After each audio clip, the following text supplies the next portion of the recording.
नमस्कार शिक्षक साथी। अभी तक आपने आंसर की कहीं ना कहीं डाउनलोड कर लिया होगा और मिला भी लिया होगा। आप देख भी लिए होंगे कि किस तरह से जो बीपीएससी के द्वारा जो आंसर की जारी किया गया है उसमें कई सारे ऐसे क्वेश्चन हैं जिसका उत्तर गलत दिया होगा। अब आपके मन में ये सवाल भी चल रहा होगा कि आखिरकार इतने प्रश्नों का आंसर गलत क्यों है। तो कई बार ऐसा होता है और जो गलती है उसमें सुधार निश्चित तौर पर होगा, लेकिन एक शर्त रहती है। आपको पता ही होगा कि चैलेंज करना, तो आपको उसके लिए चैलेंज करना होगा। हाँ, ये बात सही है कि कोई ज़रूरी नहीं है कि सभी लोगों को चैलेंज करना ही होता है, लेकिन यदि उस क्वेश्चन पर जो क्वेश्चन आप देख रहे हैं कि गलत है, मान के चलिए कोई भी प्रश्न ये प्रश्न है और इस प्रश्न का उत्तर गलत लिया है बोर्ड के द्वारा और कोई भी कैंडिडेट उस प्रश्न पर चैलेंज नहीं करते हैं, तो फिर ऐसे प्रश्न का गलत उत्तर रहते हुए भी उसमें कोई सुधार नहीं किया जाएगा।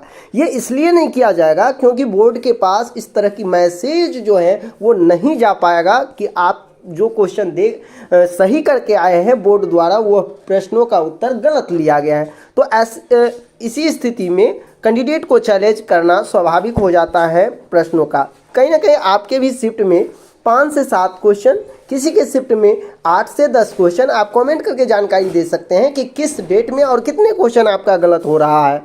साथ ही साथ इसी तरह कई सारे जो हमारे शिक्षक साथी हैं उनके शिफ्ट में गलत उत्तर दिया गया है। अब सवाल है कि आखिरकार इसके लिए हमें करना क्या होगा। तो फाइनली तौर पर आप मोबाइल से भी इसे चैलेंज कर सकते हैं या किसी साइबर में जाकर के आप चैलेंज कर सकते हैं। यदि आप खुद से चैलेंज करना चाहते हैं तो आप कैसे चैलेंज करेंगे, आइए इस वीडियो में हम देखते हैं। वीडियो शुरू से अंत तक आप देखेंगे तो निश्चित तौर पर आप चैलेंज करना सीख जाएंगे और आप भी अपने प्रश्न को लेकर, जिस भी प्रश्न को लेकर चिंतित हैं कि उसका उत्तर जो है बोर्ड द्वारा गलत लिया गया है, तो आप उस पर आपत्ति कर सकते हैं, उस पर चैलेंज कर सकते हैं। इसके लिए आपको करना क्या होगा, तो जैसे ही आप लॉगिन करेंगे तो ऊपर में ही देखेंगे आपके पास कुछ इस प्रकार से ऑप्शन ओपन होके आ जाएगा। यहाँ देखेंगे कुल 4 ऑप्शन दिए गए हैं।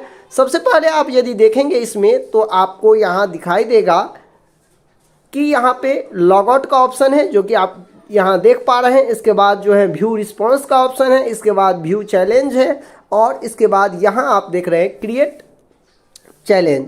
तो चूंकि अभी आपने चैलेंज किया नहीं है तो इसलिए सबसे पहले आप क्या करेंगे, चैलेंज के ऑप्शन पर क्लिक करें। चलिए हम चैलेंज के ऑप्शन पर क्लिक करके दिखाते हैं यहाँ कि आखिरकार चैलेंज का ऑप्शन पर क्लिक करने के बाद क्या आता है।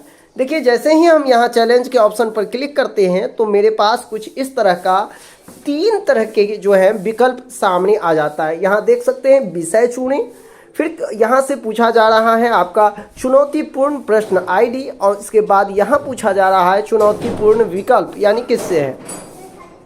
अब आपका चूंकि स्वाभाविक सी बात है कि जिस भी लेवल में आप होंगे 1 to 5 हो गए, 6 to 8, 9, 10 जो भी यहाँ दिखाई देगा आपको सिंपली यहाँ पे क्लिक कर लेना है।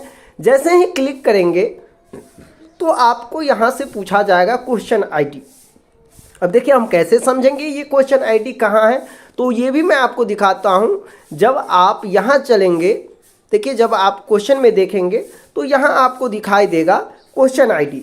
जो भी क्वेश्चन आईडी आपका यहाँ जो प्रश्न गलत होगा उसका क्वेश्चन आईडी यहाँ पे दिया रहता है। उस चीज़ को आप कॉपी पर जो जो प्रश्न आपका गलती है उसको एक जगह साइड में आप क्वेश्चन आईडी सहित लिख लेंगे। लिखने के बाद जो है पुनः आपको उसी पर आना है और यहाँ पे जैसे ही आप क्लिक करके आएंगे तो फिर आपको यहाँ पे विषय सेलेक्ट कर लेना है। इसके बाद आपको यहाँ जो दिखाई दे रहा होगा चैलेंज क्वेश्चन आईडी, इसमें जो भी क्वेश्चन आईडी होगा, मान के चलिए कि इसमें से जो भी होगा 27, 26 जो आप यहाँ दिखाई दे रहा है उस पर मुझे चैलेंज करना है, तो सिंपली हम क्या करेंगे, इस पर क्लिक कर देंगे। अब देखिए जैसे ही हम वहाँ पे क्लिक किए तो चुनौतीपूर्ण विकल्प हमसे पूछा जा रहा है। कई सारे विकल्प हैं। गलत और अस्पष्ट प्रश्न, क्या आप जिस समय परीक्षा दे रहे थे उस समय आपको प्रश्न ही गलत लगा या फिर जो प्रश्न दिया गया है वो पूरे क्लियर नहीं था और स्पष्ट था, तो फाइनली तौर पर आपको यहाँ पे टिक करके आगे बढ़ना है। यदि आपका प्रश्न सही है किंतु आपका उत्तर गलत है, उसके लिए क्या करेंगे वो भी हम बताएंगे। दूसरा ऑप्शन है एक प्रश्न में एक से अधिक सही विकल्प या सही उत्तर या फिर एक ही विकल्प 2 बार दोहराया गया है। आपको ऐसा भी मिला होगा कहीं ना कहीं क्वेश्चन।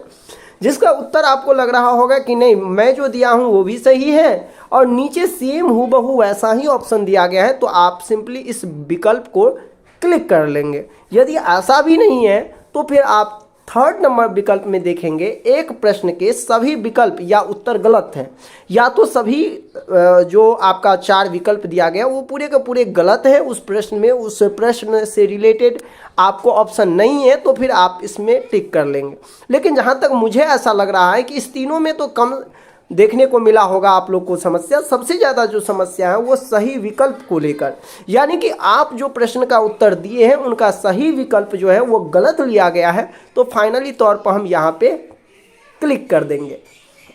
अब जैसे ही वहाँ हम क्लिक किए आप देख सकते हैं कि मेरे सामने एक नया विंडो ओपन होके आ गया, जहाँ से ये पूछा जा रहा है कि उत्तर चूज करें। अब आपको पता होनी चाहिए कि जिस प्रश्न का आईडी आप सेलेक्ट किए हैं उसमें 4 विकल्प भी होंगे। बोर्ड के द्वारा विकल्प ए लिया गया था, लेकिन चूंकि आपने जो उत्तर दिया है उसका विकल्प 3 होनी चाहिए। अब ऐसे में आपको करना क्या है, फाइनली तौर पर सीधे 3 पर आपको क्लिक कर देना है। देखिएगा बॉक्स यहाँ बना हुआ है, हम यहाँ पे क्लिक कर लेते हैं 3 पे। अब जैसे ही 3 पर हम क्लिक कर लिए तो मेरे पास आ रहा है यहाँ आगे बढ़ने का ऑप्शन, नेक्स्ट का ऑप्शन आपको भी दिखाई देगा। अब जैसे ही हम नेक्स्ट का ऑप्शन क्लिक करेंगे तो मेरे पास इस क्वेश्चन को लेकर रिस्पॉन्स जो है वो क्रिएट होके आ जाएगा, यानी कि बन जाएगा। जैसे ही ये बन जाएगा तो फिर आपका जो ये प्रश्न का यहाँ पे चुनौती देखे जो है उस पर जब आप क्लिक करेंगे, यहाँ पे अभी आप देखेंगे कि कोई भी यहाँ नहीं दिखाई दे रहा है, लेकिन जैसे ही आप चुनौती कर देंगे तो यहाँ पे आपको चुनौती तिथि दिखाई देगा, किस विषय में है वो दिखाई देगा, प्रश्न का आईडी दिखाई देगा, फिर यहाँ पे देखने का ऑप्शन देगा और यहाँ आपको पेमेंट का भुगतान करने का ऑप्शन देगा। इसी तरह आपको एक एक करके सभी प्रश्नों को, चाहे जितने भी प्रश्न आपके गलत हैं, उन सभी प्रश्नों का आप क्या करेंगे, पहले जो है अपना चैलेंज कर लेंगे। चैलेंज करने के बाद फिर वही प्रोसेस में हम आ जाएंगे सीधे तौर पर।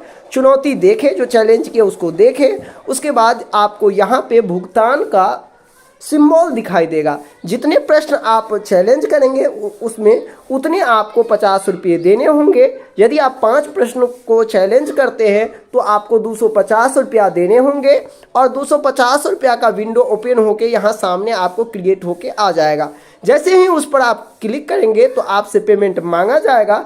पेमेंट जैसे ही आप कर देंगे तो आपका उस प्रश्नों पर आपत्ति हो गया होगा। यही पूरे के पूरे प्रोसेस है आप अपने क्वेश्चन को लेकर आपत्ति करने का। उम्मीद करते हैं इसी तरह आप भी अपना लॉगिन करके खुद से जो चैलेंज है अपने प्रश्नों पर कर सकते हैं। यहाँ तक मुझे जिस तरह से प्रतिक्रिया मिल रही है, सभी के शिफ्ट में कुछ ना कुछ प्रश्न जो है वो गलती है। आप लोग कमेंट करके जानकारी दे सकते हैं तिथिवार कि आखिरकार कौन से डेट में कितने प्रश्न गलती है। हम कोशिश करेंगे कि कौन कौन से प्रश्न गलती हैं उनका भी एक वीडियो सेपरेट बना दे आप लोगों को कि इन प्रश्नों का उत्तर गलत लिया गया है, इन पर आपको चैलेंज करनी चाहिए। यदि आप ऐसा वीडियो चाहते हैं तो आप डेट के साथ यस लिखकर जरूर भेजें, जिससे कि हम उस डेट का क्वेश्चन पर कौन कौन प्रश्न गलती हैं उस पर एक छोटा सा वीडियो बना सके और आप लोग आसानी से उन प्रश्नों पर चुनौती कर सके। ये वीडियो आपको कैसा लगा आप कमेंट करके मुझे ज़रूर बताएं। साथ ही साथ और भी एक आवश्यक जानकारी आप सभी को दे दूं। आपको पता ही होनी चाहिए कि इस पर चैलेंज करने के लिए आपको सबसे पहले यहाँ जो है वो लॉगिन अपना होना ही होगा। अब कई सारे लोग ये सोच रहे होंगे कि मैं जो है खुद से चैलेंज नहीं कर सकता हूं, तो आप देखिए मैं पहले ही वीडियो में बता चुका हूं कि यदि आप खुद से भी चैलेंज नहीं करना चाहते हैं तो आप किसी भी साइबर में जाकर के अपना रोल नंबर, आप अपना डेट ऑफ बर्थ दे करके वहाँ भी चैलेंज करवा सकते हैं। चैलेंज करवाना आपके लिए बेहतर होगा, क्योंकि यदि 4-5 नंबर आपके बढ़ रहे हैं तो निश्चित तौर पर आपको चैलेंज करनी चाहिए। लेकिन ये भी ध्यान रखना है, और मैं बता रहा हूँ कि यदि उस प्रश्न पर कोई भी एक व्यक्ति चैलेंज कर देते हैं तो उसका नंबर सभी का बढ़ना तय है। आप ये बिल्कुल नहीं सोचे कि मैं चैलेंज करूंगा उसके बाद ही मेरा नंबर बढ़ेगा। कोई भी चैलेंज कर देते हैं, लेकिन फिर मैं आपको बता दूं कि यदि उस प्रश्न पर कोई भी चैलेंज नहीं किए, आपका गलत है, आप सोच रहे थे लेकिन चैलेंज नहीं किए, तो वो प्रश्न आपका सही होने वाला नहीं है, क्योंकि बोर्ड को ऐसा लगेगा कि उन प्रश्नों पर कोई भी ऐसा ऑब्जेक्शन नहीं है जिससे मुझे सुधार करने की आवश्यकता है। ये वीडियो कैसा लगा कमेंट करके जरूर बताएं। यदि चैनल पे फर्स्ट बार विजिट किए हैं तो इस चैनल को सब्सक्राइब जरूर कर लें, क्योंकि आगे भी इसी तरह की इन्फॉर्मेशन वीडियो आप सभी को मिलते रहेंगे। धन्यवाद।